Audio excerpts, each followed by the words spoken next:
Good evening, everyone. Thanks for being here. Um, I think I'm going to start off just talking a little bit about chanting tonight. I don't know how it came across to your home through your modem, through the lines that bring Marshall's voice into our home. But for me, it was kind of, let's say, jerky. It wasn't Marshall, of course, but the sound would slow down and speed up and then slow down. And sometimes I wouldn't hear the words, and other times I would just have to, all of the times I would just have to stay with it. And in many ways, I think that's kind of a metaphor for practice and what Zen is all about. We have this imagined ideal of smoothness, and maybe you might even call it perfection, but at least things going the way we hope they will go. And then what we're met with are these glitches, that things don't often go the way we want them to go. We all know this truth, whether we want to admit it or not. For some of us, it's more obvious than others, but I think all of us face this dilemma. And I think there's something of a misperception often when we come to practice, is that we believe that through our practice of meditation, of chanting, of mindfulness, that somehow the world will be more glitch-free, so that we can almost rank our progress by how few glitches we have. And I think then ultimately we end up disappointed. Because, even if we think, maybe we're riding a period of time where things are working out pretty well, and you start to think, oh, okay, I got it. Now it's starting to happen. And then the glitches reappear. So very often our practice, I think, is driven in many ways by disappointments, by unmet expectations. And I suppose I'm proposing that rather than seeing that as a mistake, it's healthier to see that as the path itself. And perhaps might say to give up the illusion of the ending of all glitches, but maybe moving a little bit more towards embracing life as it comes to us, including the disappointments and also the joys. That's kind of thematic. So ironically, I want to start with a correction. Talk about glitches. I made a glitch 2 weeks ago, and it wasn't a big one. And I actually talked about something. This was after Casey's talk, and my memory is that we were all moved by Casey's talk. And Casey was talking about the heavenly messengers, and he mentioned old age, sickness, and death. And I said, oh, but we left one out. There are 4 heavenly messengers, which actually is true. There are 4 heavenly messengers. And I said the 4th one was poverty. And I talked about how seeing poverty is valuable for our practice because it's all around us and it opens us to reality. Marshall, I saw a little smirk. I could imagine you knew my mistake and you were kind enough to be quiet about it. But I guess I had some thought about it and I looked it up, and in fact, poverty is not the 4th of the heavenly messengers. So this isn't exactly an apology, because I think it was important to investigate how poverty, the recognition of poverty, plays into our practice. But it is a correction and an acknowledgement that I made that mistake. But I looked it up, and the 4th heavenly messenger was actually a mendicant or a monk.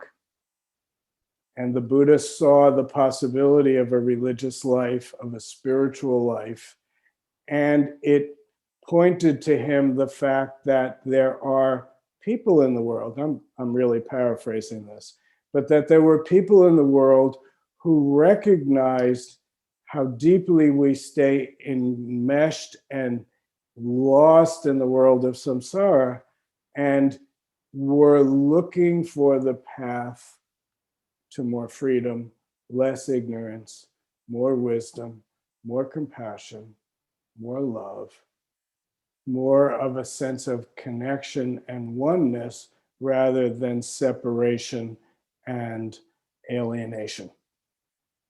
Of course, these are all my words to speak about what we're doing here, but I think it's helpful to look at it that way. So, all of us have used all four of those heavenly messengers to return back to ourselves and really likely to propel ourselves into our practice. So each one of us has been an inspiration and one of those heavenly messengers for somebody. We're all interacting in this world. We're all connecting, and we can all play that role in people's lives, not by trying hard to be holy, but by staying open and actually living a more authentic and real life. And that inspiration is not just for ourselves, but for folks around us. And we don't need to be perfect to be that inspiration. As Zen Master Bon said, we just need to try for 10,000 years nonstop. And maybe, as I did tonight, correct our mistakes, acknowledge when we're off, and use that rather than to fall into closedness and to shame, but use it to open and connect. So we've been using, for the last few weeks on Tuesday nights when I had been giving interviews, I was using this particular Kangan, and it comes from the Tao Te Ching, and I want to read it for you all. And in some ways, I think you'll recognize it, or you'll recognize it from a different source. But the way it's titled in our Kangan book is The Center of the Circle. There is a time for being ahead, a time for being behind, a time for being in motion, a time for being at rest, a time for being vigorous, a time for being exhausted, a time for being safe, a time for being in danger. The master sees things as they are. Without trying to control them, she lets them go their own way and resides at the center of the circle. So there are three questions that Zen Master Bon asks from this Kangan. Number one, who made time? Number two, the master and her own way, are they the same or different? Number three, where is the center of the circle? Now I'll read the commentary by Zen Master Bon. The master uses the Tao to make everything.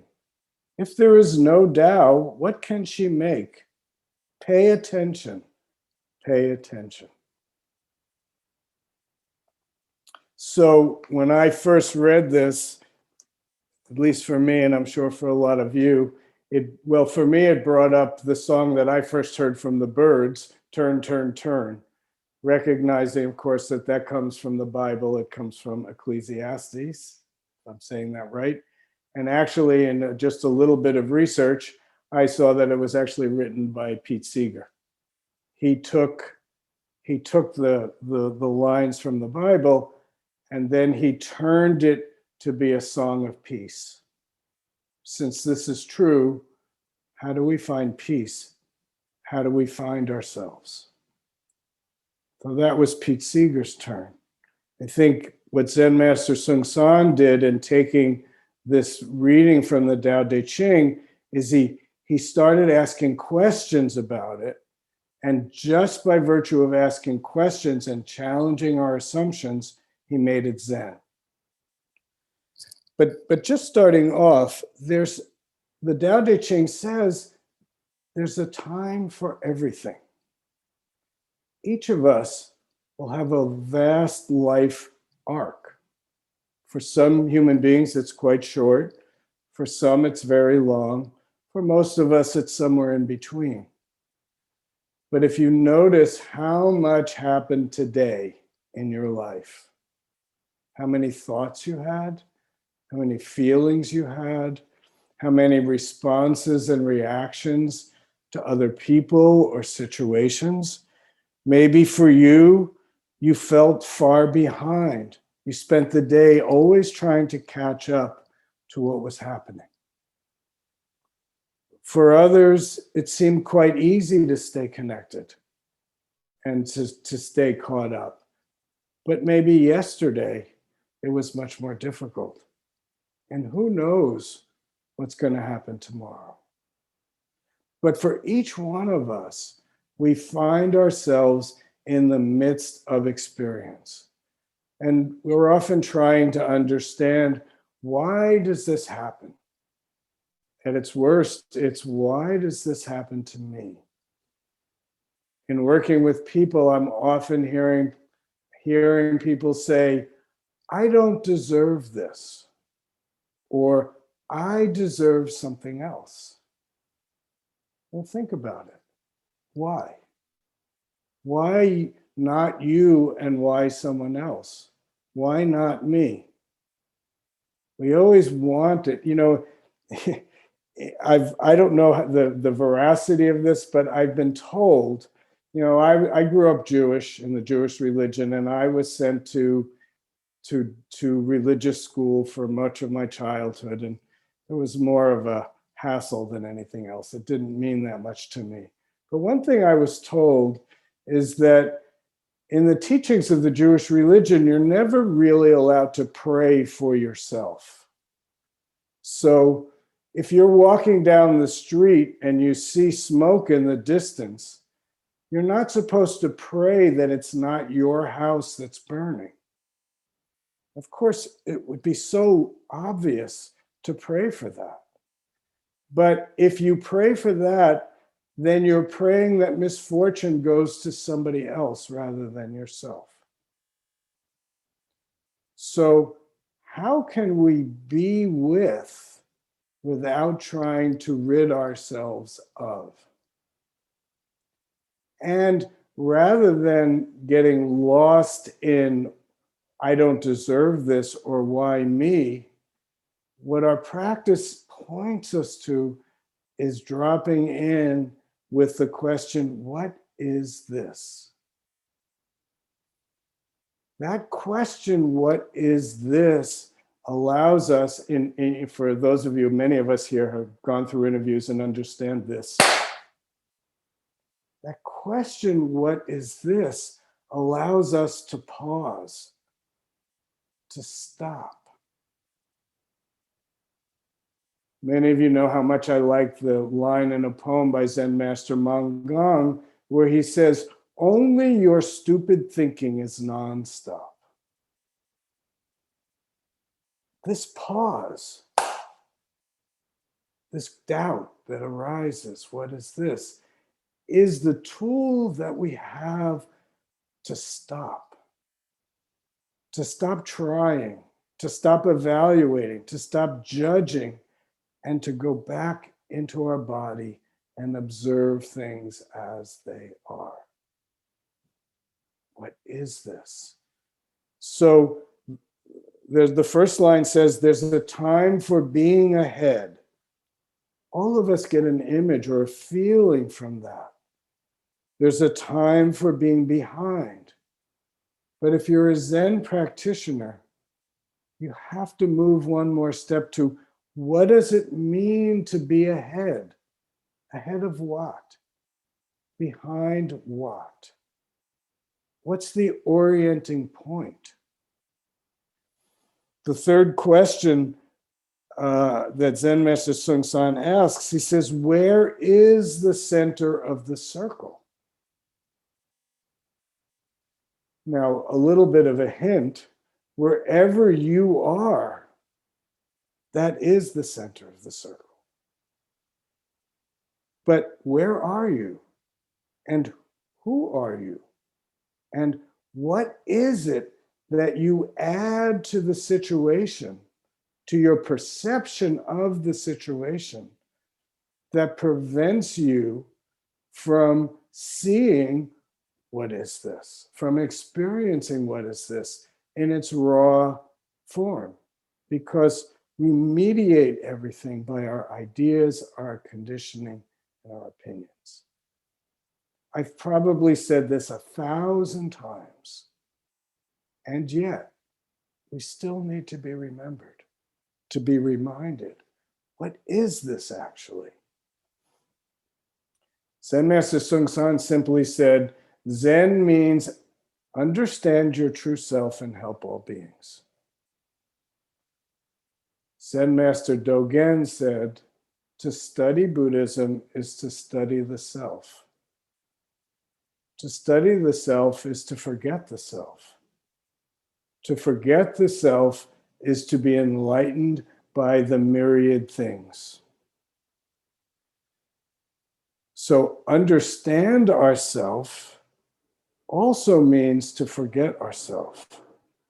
But we do need to perceive, we do need actually in our practice to uncover, if you will, to unearth the constructions that we've made based on our experiences to make life easier for ourselves, to have quick ways to make decisions before we even understand what's happening. So if I've been hurt by fire, if I've been burned by fire, I learn to be cautious of fire. That makes sense. If I've been burned by my anger or your anger, I learn to be cautious of anger. But in my caution, I may also lose myself. How do I discover what am I right in this moment? And then how do I act? So Dogen says to study Buddhism is to study the self. What am I? That's not something we just do on the cushion. That's not something that we only do when it's convenient. But to practice Zen means always and everywhere. What am I? Each moment is the moment of a possible awakening. Each moment we become alive. Where are we? Are we lost in our daydream? Or are we actually present? And if we use our body to be viscerally present, all sorts of information comes to us. And that's how we develop wisdom, and that's how we develop compassion, by asking and wondering, what is this? And then don't figure out another explanation, and don't even look to the Buddhist scriptures to teach you. Use your senses. What is this? Believe your experience, not your idea. So, who did make time? We're all running around trying to keep up, but where does time come from? Really, all there is the earth revolving around the sun and the earth spinning on its axis. And from that action, we make time, we make space, we make ideas. Everything is always changing. The earth is spinning. Day will quickly turn to night. Night will again quickly turn to day. Lately on my playlist, I have only a few of my old rock and roll songs on my playlist. But the song by George Harrison, All Things Must Pass, has been coming up. And that song always moves me because he's talking about impermanence. And in the chorus, he said, things won't always be this great. But he could also say, things won't always be this bad. Everything is changing. And when we label things as good and bad, what we're really doing is approximating. You know, Marshall often says, I'm a psychotherapist in my day job. And whenever I hear that, I want to say, I don't make a big distinction between my roles. I work in a different modality, but the point is the same. How do we understand our nature, and how do we find liberation? How do we find a path forward? In the process of being a therapist, I talk to many, many people quite deeply about situations in their life. And I'm always, just as that great question, what am I, directs us toward, I'm always looking to drop a little deeper. Okay, where did that come from? What does that imply? Drop further and further until you really get to don't know. Until you reach that point where you've uncovered things that you don't even understand. And it's that moment that liberation is possible. Because it's in that moment that our belief system gets challenged. And if we don't challenge our belief system, we just stay stuck in the ideas and the beliefs that we have.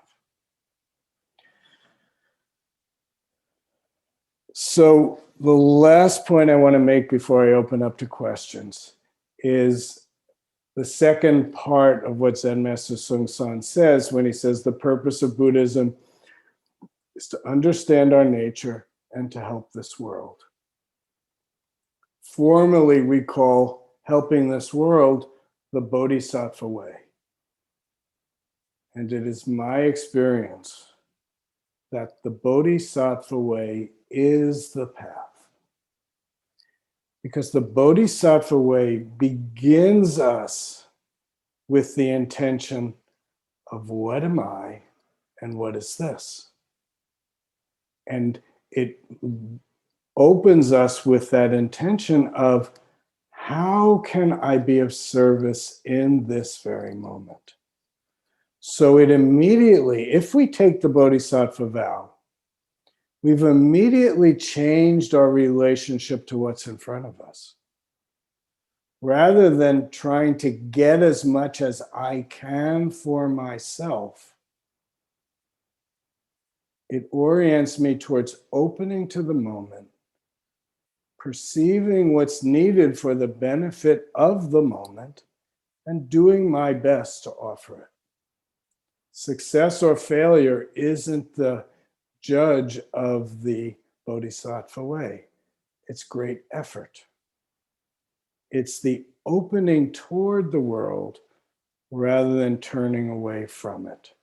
It's moving away from the fantasy of I'll rid myself of all the glitches and life will be perfectly smooth and I will be happy.